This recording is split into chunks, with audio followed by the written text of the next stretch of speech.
The following was originally produced for the national radio series Focus on the Family, featuring psychologist and best-selling author Dr. James Dobson. This cassette features a conversation between our host Dr. Dobson and marriage and family counselor Norman Wright. Mr. Wright came to the Focus on the Family studios to discuss his book Understanding the Man in Your Life, which explains the unique character traits of men and how women can better relate to the men in their lives. As the conversation begins, program co-host Mike Trout addresses Dr. Dobson. Well, Doctor, of all the programs we've done recently, today is one that I feel like I can address with some amount of knowledge more than any other as we talk about understanding men. You understand yourself, Mike? I think I do. Does Nancy understand you? I think she does. Probably better than I understand myself. If she doesn't, there's a new book that will help her. And contrary to what you just said, I think she needs help. Living with you, Mike. The name of the book is Understanding the Man in Your Life, and it's written by H. Norman Wright, our very good friend. In fact, Norm, you began broadcasting with us back in about 1979, I guess. We talked about your retarded son at that time. Yes, Remember that? we did. I sure remember that. And then a program on depression that you did. Then we talked about your book, Seasons of a Marriage.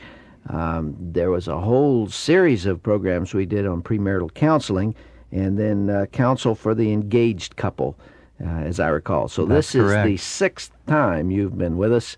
And that expresses how we feel about you. Appreciate you being back. Thank you. It's a delight to be here. You've written some 50 books now, haven't you? That's right.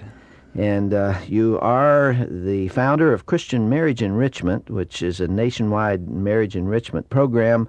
As director of the Graduate Department of Marriage and Family and Child Counseling at Biola University. You're no longer in that responsibility. No, I've taught for 20 years, and now I'm just doing counseling at my counseling center and doing some of our seminars throughout the country. You got to update your bio here. That's This right. Information's a little out of date. So you're counseling and writing. That's essentially how you spend your time. That's right. And now and then we'll go out and do seminars.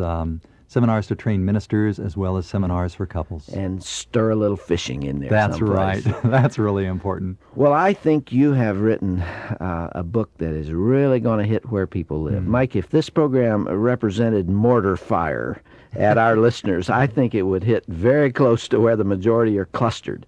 The name of the book, as I said, is Understanding the Man in Your Life.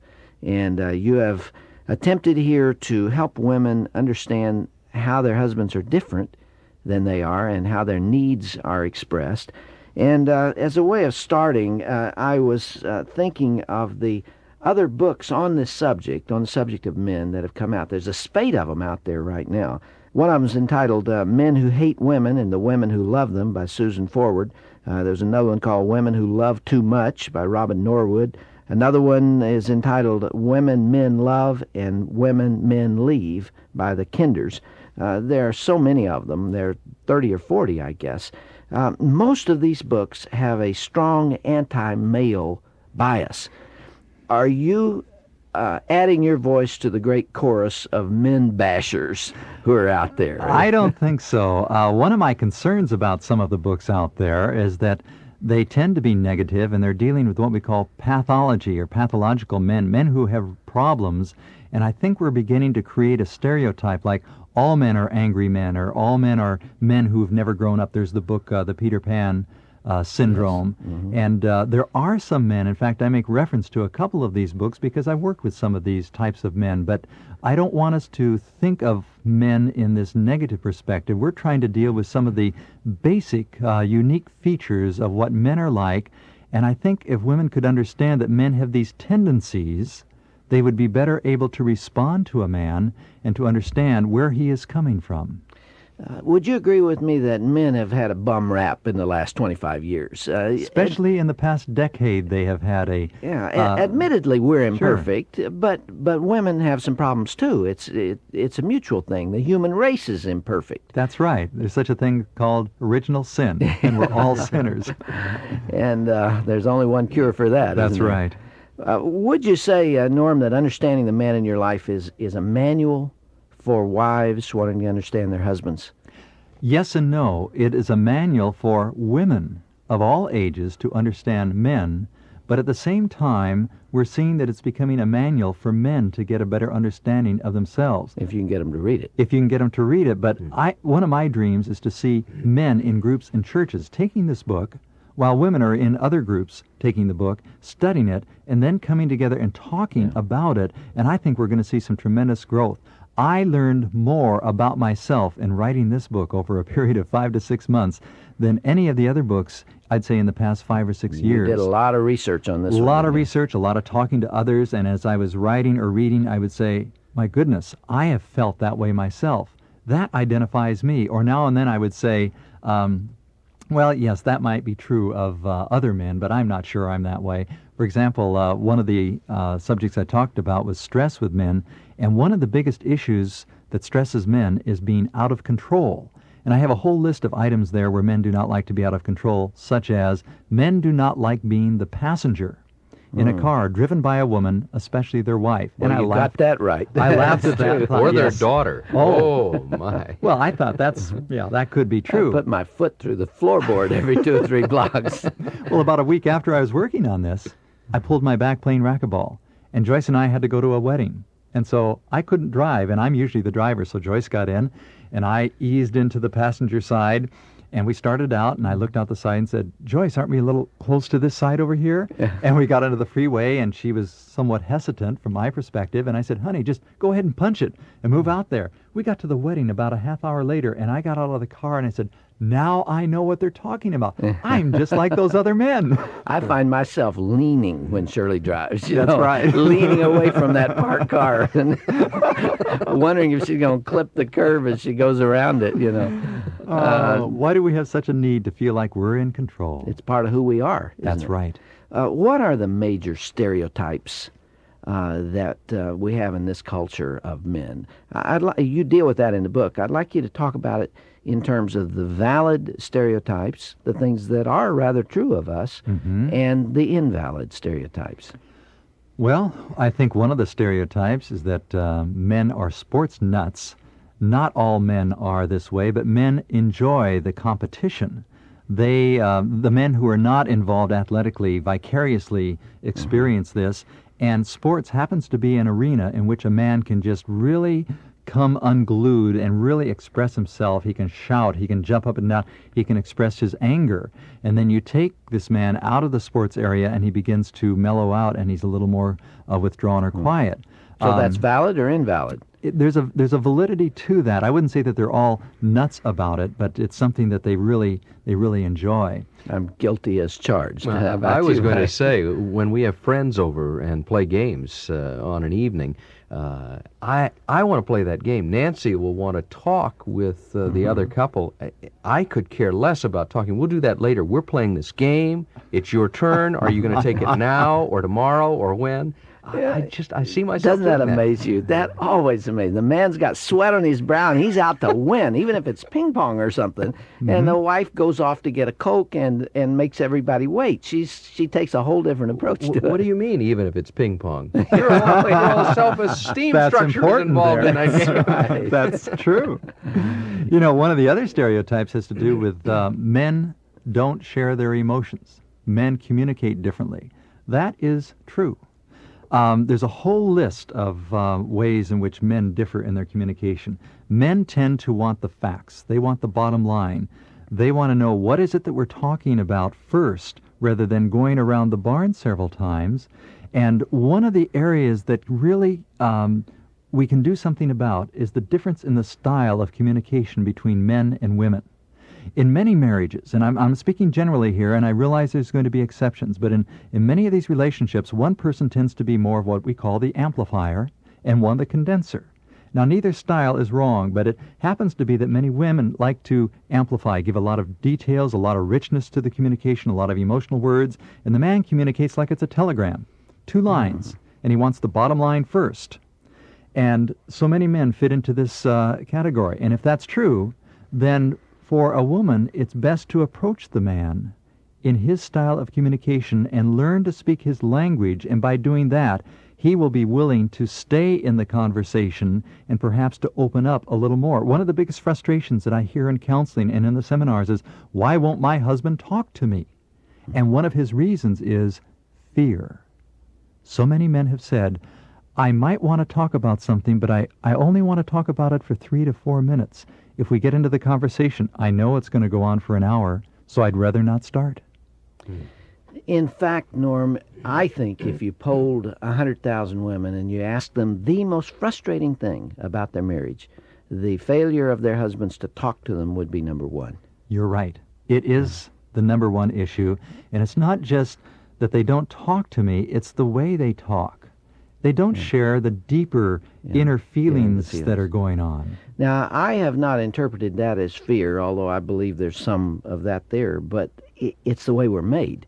I mean, it is universal. It's in all cultures, and it's almost everywhere masculinity is expressed.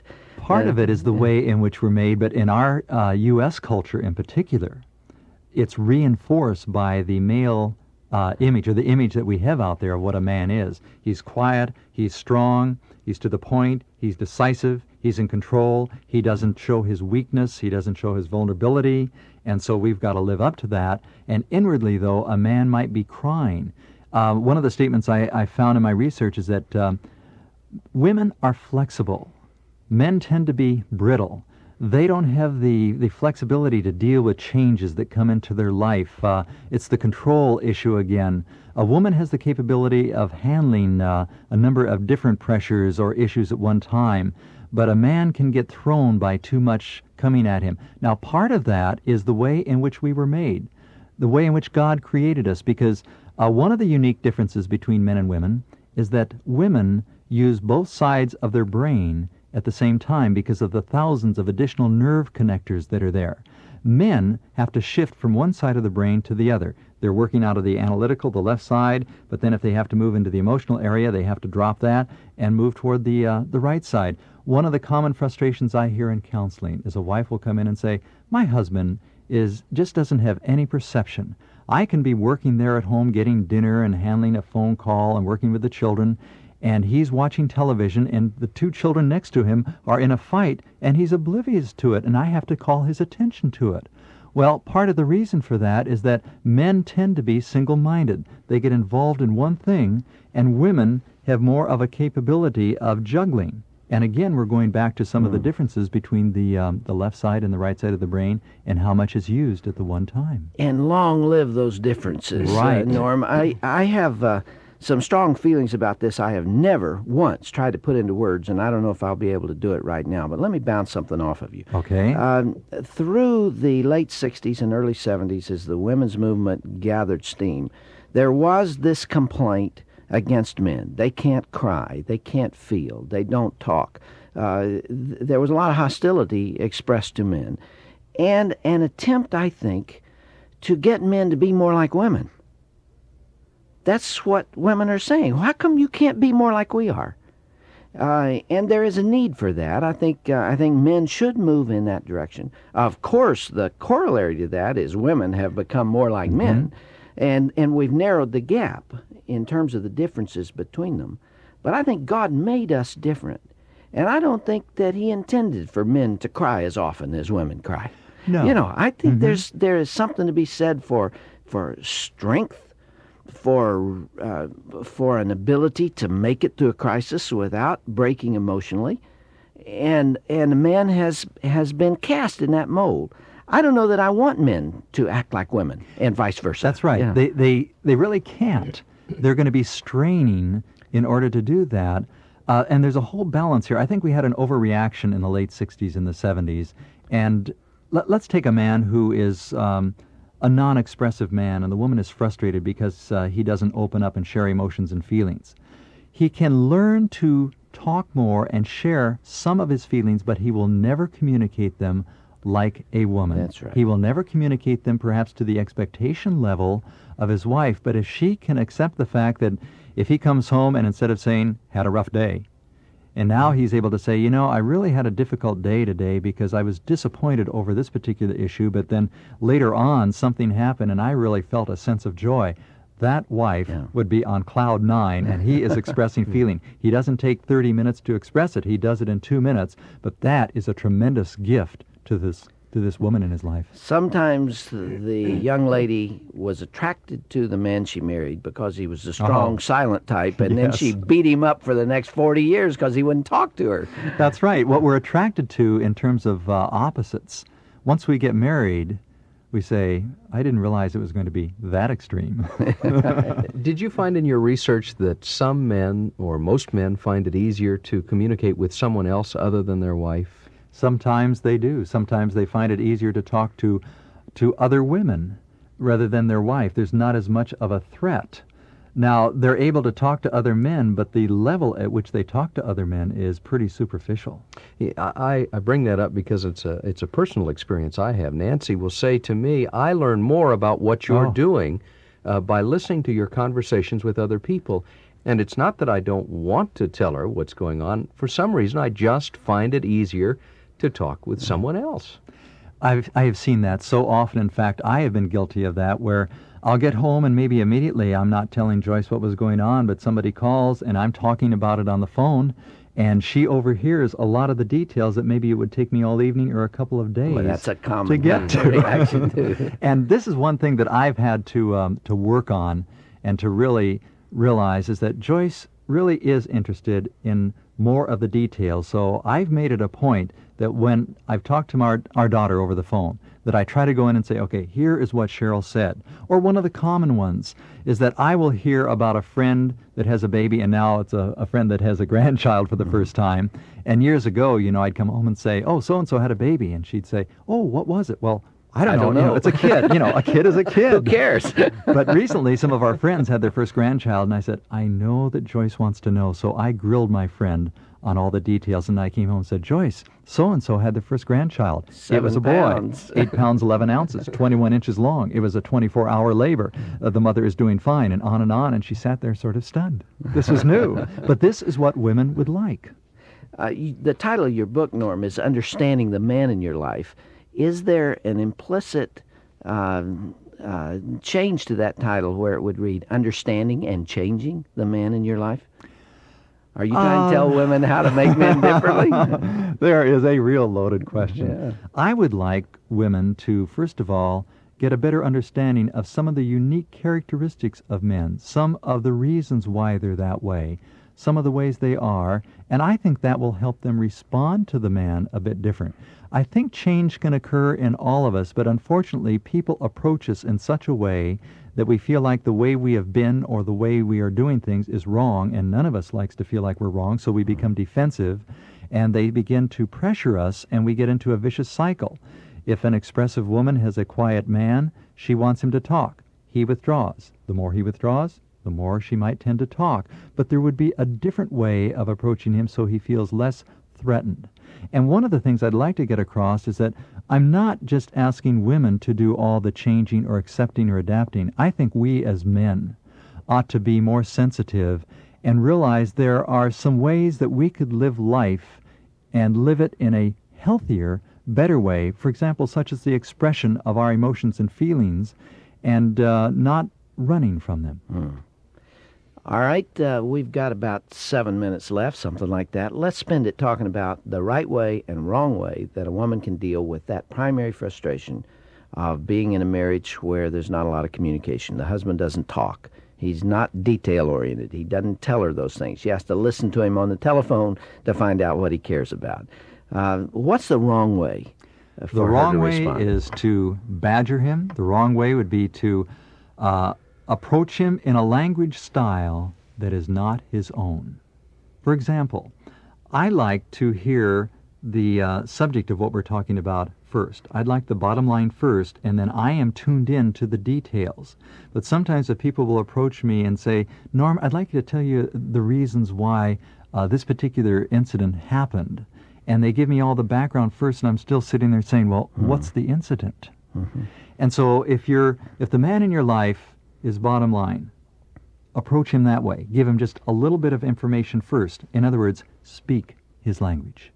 Role play it with me. Okay. I've just come home, and you say, what kind of day did you have today? And I say, fine.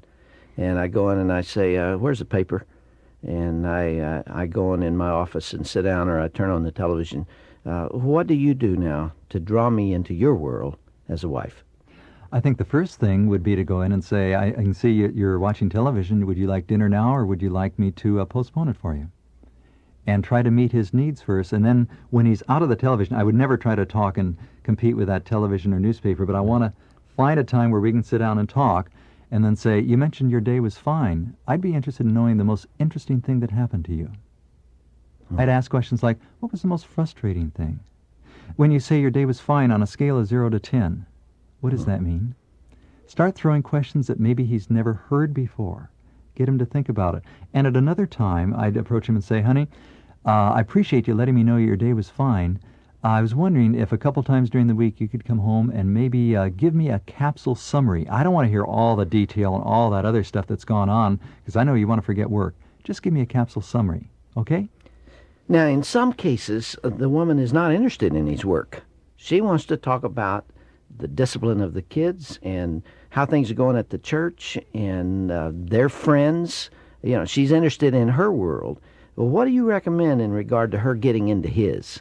I'd approach his world first and then maybe ask, I had a couple interesting things that happened today, and when you'd like to hear about them, I'd like to share them with you, and back off. Because for many men, they will come back to it. In fact, we've had some occasions where a woman would say, honey, I've had some feelings about some issues, and I realize it's hard to talk about feelings, and it's not always comfortable, and when you feel you're up to it, let me know, and then I'd share it with you, and then let it low. Just let it go at that time. And it's interesting that it's almost like a teaser. It's not manipulation, but it's just approaching it in a very brief way and recognizing that maybe feelings are hard for him to talk about, but then again, some of the men will come back and say, well, they're not that hard for me to talk about. What are you talking about? And he'll respond. What does it do to a man when he walks in the door from a hard day and his wife says, well, another evening of watching television, that's all you ever do anymore. You know, I really don't think you care about me and the kids at all. You haven't asked one question about us in 3 weeks. Do you really care that your son just failed English? You know, I sit here and listen to you watch that television set till I think I'm going to scream, et cetera, et cetera. By the time you're halfway through that, he's gone to the other room and turned on the television to get away from the grief. It does not work, It's just going to does push him out the door. That's what I mean when I talk about a vicious circle. Sometimes we want a person to change, and the way in which we go about it, we push them deeper into the arena that we don't like. And it's so unfortunate. And one of the questions that I keep asking people is, if what you're doing to get another person to respond isn't working, there's got to be a better way. Why not give it a try? If a man is an avid sports nut, do you recommend that his wife try to learn about sports? I have seen some men just totally blown away because the wife came in one day and began talking on a very knowledgeable level about what he was watching, and he just sat there with his mouth open because she had done some reading, she'd talked to other people, did this on her own. It's the same way with his work. Sometimes women go ahead and do some reading on that type of work that the man is involved in, and now you have got something in common to talk about, and this might encourage the man to begin to take an interest in his wife's area. Mike, you like to work on your car.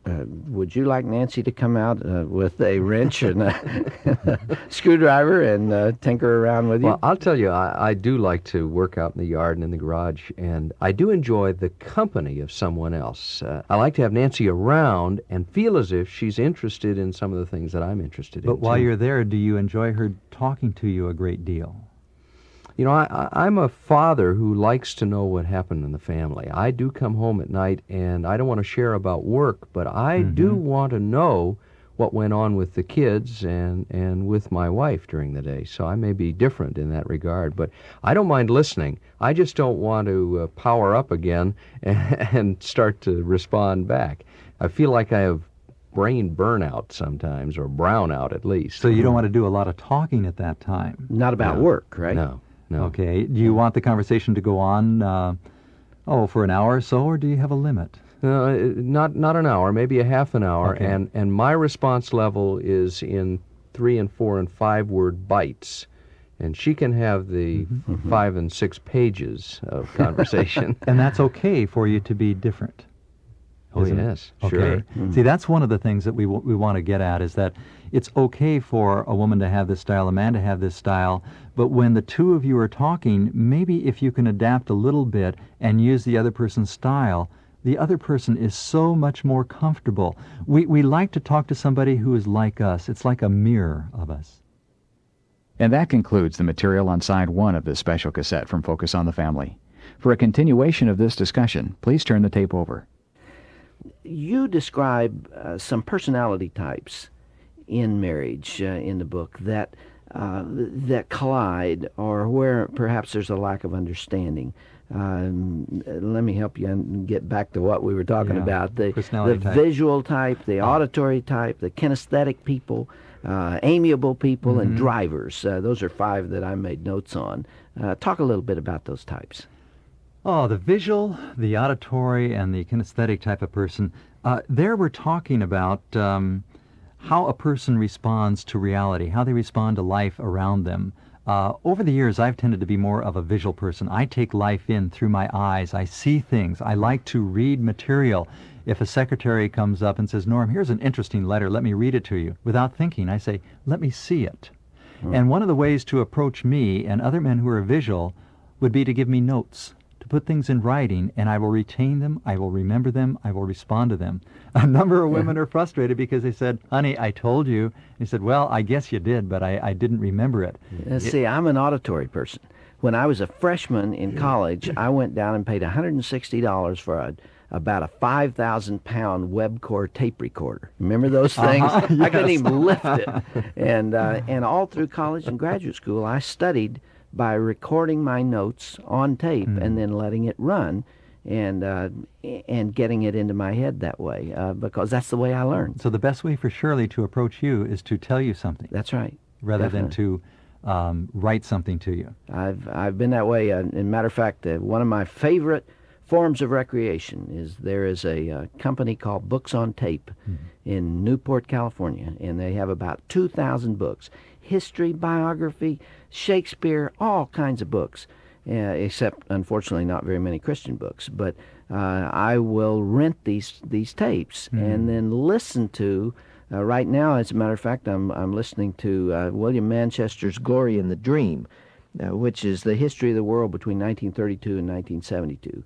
And I am absolutely lost in it. I just can't tell you how exciting that history is to me. But I'd much rather listen to somebody read it to me on tape than I have to plug through the book myself. And if women can understand whether their man is more visually oriented or auditorily and respond in that way, what a difference it would make. And one of the ways that you learn about this is to listen to a person's language. Visual people tend to use terms like, I see what you're talking about. Do you get the whole picture? Look at this with me. But an auditory person uses terminology like, that really sounds good to me. Can you hear this? A kinesthetic type of person is more into the feelings and the emotions, and those will come out in the terminology. They use their senses more. And when we hear a person talk and plug into the way in which they're talking and begin to use that terminology, they turn to you, they begin to respond, and all of a sudden there is a greater intimacy, a greater closeness. You feel comfortable with that person. Well, bring it a little closer to home now. Once you identify what your spouse or your mate is, how do you change to relate to that person accordingly? Let's talk about it in terms of romance. Maybe a wife is trying to encourage her husband to be more romantic, and he's more of a auditory person like you are.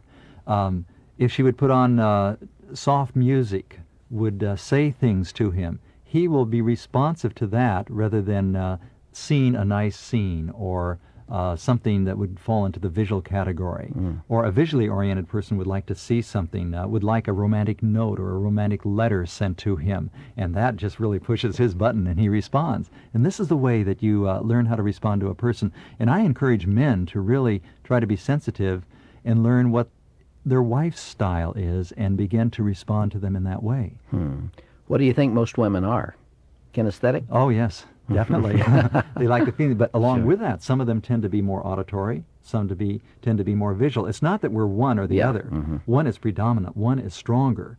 But we have to, I think, be sensitive and gear our responses toward that where the antennae are sticking out. Okay, what's a driver, as you used it in Oh, the a book? driver is a person who's more of the bottom line person and wants to accomplish, wants to get things going, and doesn't want to spend a lot of time necessarily in peripheral issues. In talking, he wants to know, okay, what was the problem here at home today, and let's get it accomplished. He doesn't want to see things that are undone. That's your driver person. As opposed to one who might wish to just sit and talk about it for a good while. Oh. You know, it was such a frustrating day. You know, the kids have been fighting all day. She wants to talk about it. He wants to find out 7 ways we can solve this problem and get on with something else, right? Oh, that is so common. And yet, and here's where I've got to speak to men.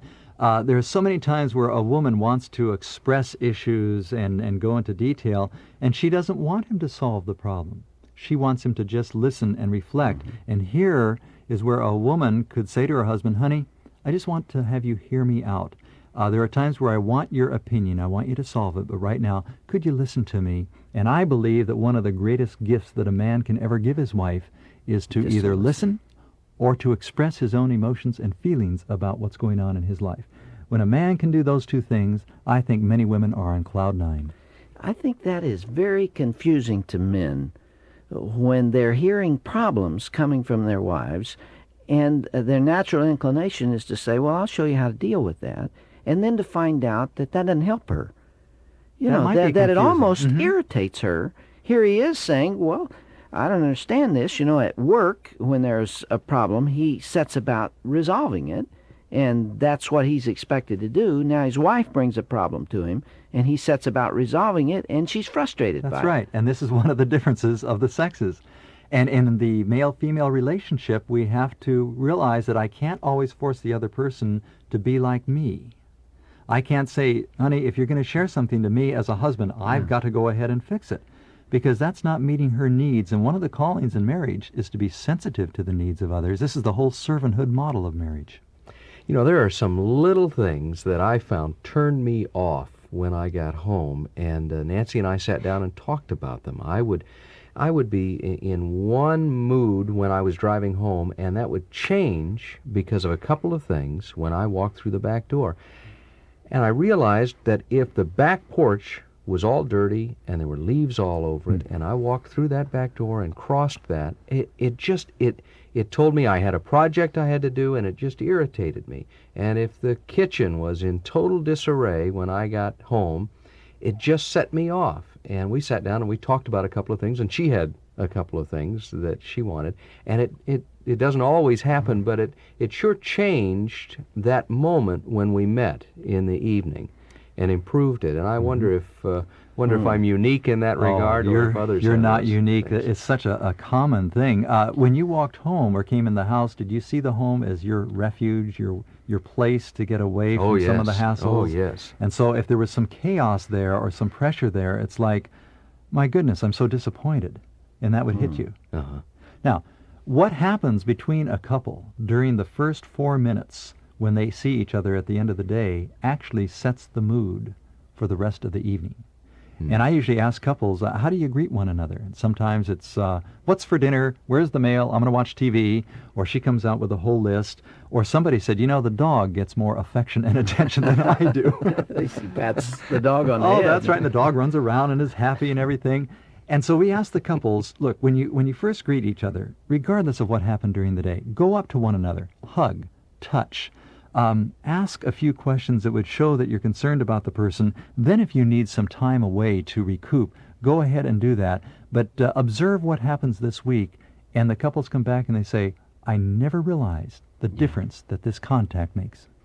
Norm, you talked about the first 4 minutes. There was a book by that title, wasn't That's there? right. Saying that the first 4 minutes at the start of the day sets the tone for the whole day. As a counselor, I know that the atmosphere I provide in the first 4 minutes of that counseling session will establish a relationship that's either there or not there, and people will either respond to me or not respond to me on the basis of my warmth during those That's first true. 4 minutes. I know with my kids, too, that when we've been apart, when I come back together, the way I respond to them initially sets the tone for the next hour or two, or maybe the whole evening. There's an awful lot to that, isn't there? That's right. It hits every kind of relationship. Those first 4 minutes are critical. And when you respond with interest and concern and even, the gentle touch on the shoulder of the child or your spouse, oh, what a difference it makes. There are 3 or 4 vitally important subjects from your book, Norm, that we simply must deal with in the last half of this broadcast. Let's start with this one. We obviously can't leave a subject of this nature, understanding the man in your life, without talking about male sexuality. How do you help a woman understand how her husband is different sexually than she is? Well, one thing, men think about sex a great deal. They have thoughts about sex, maybe 2, 3, 4 thoughts every hour. And sex is on their mind, but they see sex differently. This is their way of expressing love. The physical act for a man is his way of expressing intimacy. That's his way of expressing love, where a wife might want to have more talking, more sharing, more verbal expression, but he does it through the performance. The performance ethic comes out even in the sexual area as well as in the work area. That's why impotence is such a fearful thing for him. It can be devastating to the man. He doesn't want to admit that he can't perform. And so if impotency does occur, and it will occur in all men's lives at one time or another, then he tries harder, and if he can't perform, he withdraws. He doesn't want to talk about it because he doesn't want to be a failure. It's a threat to his masculinity. Oh, a tremendous threat. And a lot of men don't really talk in detail about their feelings, their thoughts about sexuality. They would just like to perform. Someone said men give intimacy to get physical relationships, and women give the physical relationships to get intimacy, so that they come at each other from a completely different orientation. That's right. That's that's so pretty important valid for women to understand, isn't it? Given this, Norm, what do you recommend to a woman? Her needs have to be met, too. You're not suggesting that she deny her needs and just think in terms of his. Not at all. In fact, that's one of the points we want to get across, is that we're, again, not asking women to do all the changing.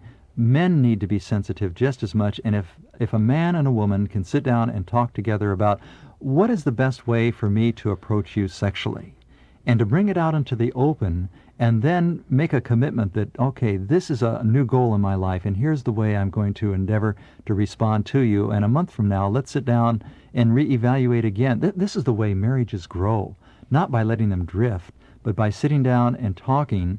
And sometimes we have to say, when is the best time for us to talk? And one of the ways to help men to talk is to approach them by saying, honey, I'd like to talk to you for 10 minutes, and I want to let you know when 10 minutes is up, I will be stopping. And then the man is just counting the seconds, and at 10 minutes when his wife stops, he says, well, wait a minute, maybe we could talk a little more. He might be the one to want to keep the conversation going. It works.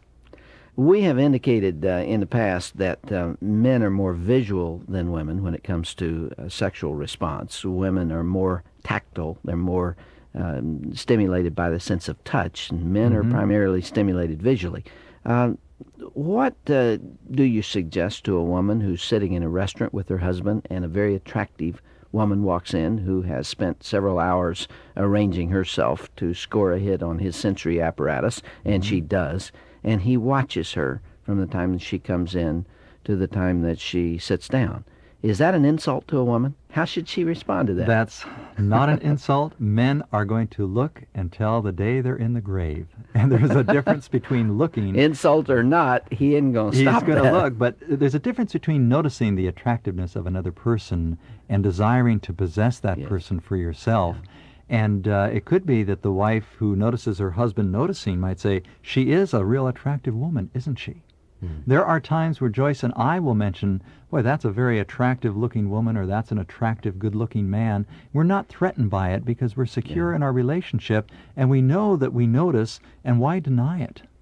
But there is a difference between noticing and in almost an insulting, leering, flirtatious, leering approach. There is a difference, and if somebody is leering, maybe that needs to be called to their attention. And Jesus called it to our attention when he said, He that looketh on the body of a woman to lust after her hath committed adultery with her in his heart already. What do you think that means? Well, lusting means a desire to possess something that doesn't rightfully belong to you. That's the meaning. Desire is biochemical. Well, it's also an intent that, boy, I Yeah. wish I You could. get the will into it. That's right. It's a combination there, and that's what we mean. But just noticing there is a good-looking lady, there is an attractive-looking man, that is life, and we can't deny it. And a woman should not be insulted by that. No. It means her husband's still alive. And That's when right. when he stops looking, she better worry a little And bit. knowing that he is visually oriented, I think women can be creative in feeding into that in the home by the type of romantic visual atmosphere that she creates. Men do like to be approached sexually by their wife. They really delight in a low-key approach. They don't want to be overwhelmed by aggressiveness, but they really like their wives to approach them. I hear this constantly. I read it constantly. What assurance do you offer to a woman, or what advice, whose husband is surrounded by very attractive women at work, and she worries about that? The worry could cause her to become overly suspicious and maybe non-responsive to her husband or to check up on him, and that can really drive the man away. And I think just responding to him and loving him and letting him know that, boy, I really value you and you mean a great deal to me, and let him know that she does trust him, even to verbalize that. I try to say that in Love Must Be Tough. You build a cage around him and begin to show him that you're afraid he's going to escape. You can make him want to get out of that cage. You bring about the very thing that you fear. Yeah. All right, the second of those important subjects that I want to ask you about, Norm, comes from Scripture and from the life of Christ. He was a very masculine man. I mean, I just read the book of Matthew again, and I was surprised this time through at how strong he was in all of his personal relationships, and yet he had a very tender side to him. What can we learn as men? And we're talking to the men in the audience. What can we learn about masculinity by modeling from the life of Christ? Masculinity involves, I think, integrity as well, and being honest with yourself, understanding your thoughts and your feelings. There is a drive in men to provide, to produce, to accomplish, and that is very, very valid. But at the same time, we don't want to deny the fact that I might have tender feelings for this person over here. Jesus was very vulnerable. He expressed the deep emotions. There was a sensitivity there. And if we see another man or another person who is struggling, that's an expression of our masculinity to say, boy, I can sense that you're struggling, and friend, I feel with you, and I wish there was something that I can do. What a man can do for his wife if he notices that there's a down expression or a sadness on her face, to go to her and say, honey, I notice from the expression that there seems to be something on your mind, and it's like you're expressing some pain, and I'd like to be able to do something about that pain. Jim, I had an experience years ago that taught me a lesson, and this was when our son was first having his problems of having grand mal Your seizures. retarded son, Our yes. retarded son. And for several months, I noticed that my wife was hurting inside and bearing a burden. And many times I had the feeling that, oh, I wish that I could do something about this. I wish I could reach inside of her and carry that weight around for her. And I didn't tell her. And several months later, I finally opened up and shared that I knew what she was feeling, and I wished I could have helped.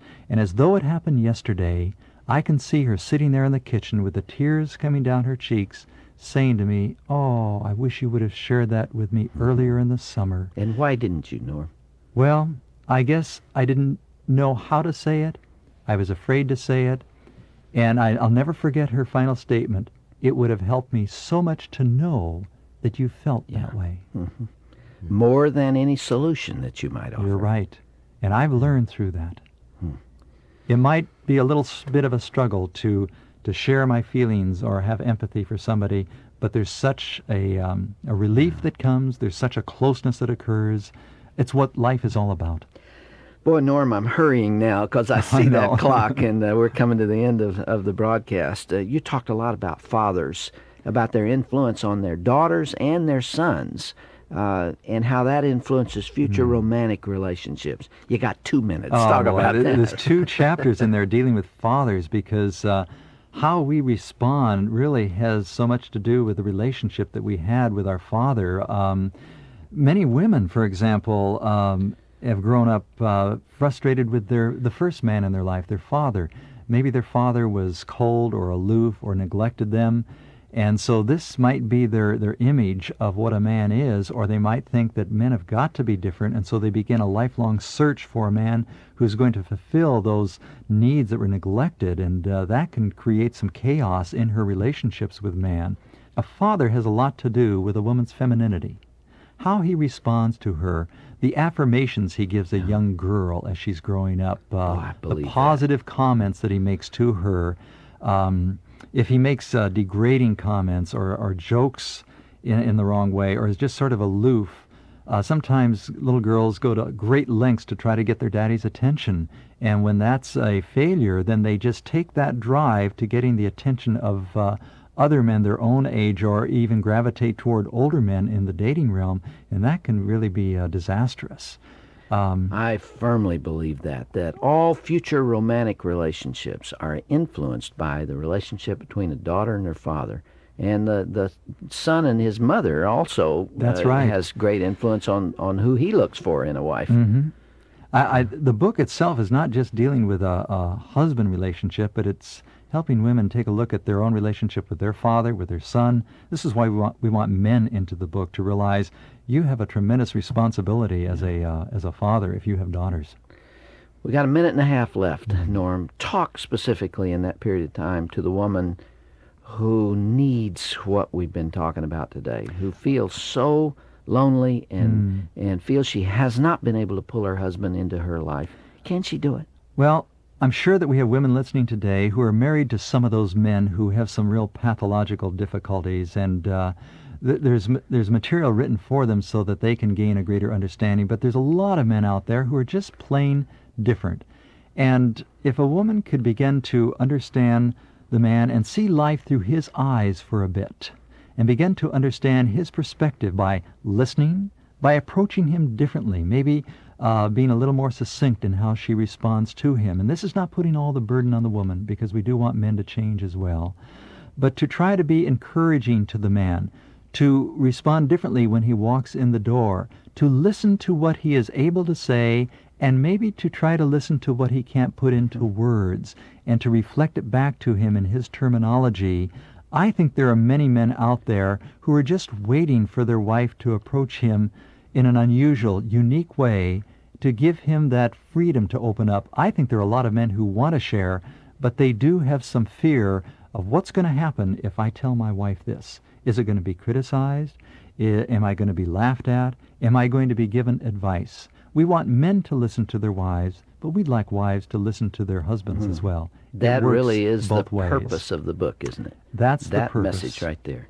That's it. If you had to change the title, Norm, from Understanding the Man in Your Life, would you change it to Understanding and Accepting the Man in Your Life, or Understanding and Changing the Man in Your Life? Is there a way we can put together the word accepting and changing?